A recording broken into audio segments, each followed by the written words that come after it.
আসন্ন জুলাই মাসে বিয়ের 2 বছর পূর্ণ হবে। তার প্রাক্কালে এলো সুখবর। মা হতে চলেছেন অভিনেত্রী সোহিনী সরকার। 24 সালের জুলাই মাসে শোভন গঙ্গোপাধ্যায়ের সঙ্গে 7 পাকে বাধা পড়েছিলেন অভিনেত্রী। এবার বিয়ের 2 বছরের মাথায় 2 থেকে 3 হতে চলেছেন এই তারকা দম্পতি। যদিও শোভন কিংবা সোহিনী কেউই এই খবর ফাঁস করতে চাননি, তবে বাংলা সেলেব পাড়ার অন্দরে ফিসফাস তারকা দম্পতির সংসারে নাকি খুব শিগগিরই খুদে সদস্য আসতে চলেছে। কানাঘুষো ফিল্ম ইন্ডাস্ট্রির বন্ধুমহলের অনেকেই নাকি সোহিনীর অন্তঃসত্ত্বা হওয়ার খবর জানেন। তবে যতক্ষণ না হেন সুখবর তারকা দম্পতি নিজেরা প্রকাশ্যে আনছেন, ততক্ষণ মুখে কুলু পাটারই সিদ্ধান্ত নিয়েছেন তারা। সূত্রের খবর, নতুন সদস্য আসার জন্য নাকি খুব বেশি অপেক্ষা করতে হবে না। চলতি বছরেই মা বাবা হিসেবে নতুন অধ্যায় শুরু করতে চলেছেন তারা।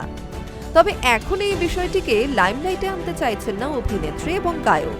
তাই আপাতত শোভন সোহিনীর ঘোষণার অপেক্ষায় ইন্ডাস্ট্রির বন্ধুমহল। শোনা যাচ্ছে এই বছরের প্রথম ভাগেই নাকি মা হওয়ার পরিকল্পনা শুরু করে দিয়েছিলেন সোহিনী সরকার। সূত্র বলছে, এই মুহূর্তে মা হওয়ার দিকে বেশ কয়েক ধাপ এগিয়েও গিয়েছেন অভিনেত্রী। সিনেপাড়ার নানা অনুষ্ঠান প্রিমিয়ারে বর্তমানে সোহিনী সরকারকে খুব একটা পাওয়া যাচ্ছে না।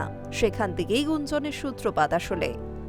সম্প্রতি নিজের ছবি ফেরার প্রিমিয়ারেও অনুপস্থিত ছিলেন সোহিনী, যে ছবিতে ঋত্বিক চক্রবর্তী সঞ্জয় মিশ্রের সঙ্গে স্ক্রিন স্পেস ভাগ করে নিয়েছেন।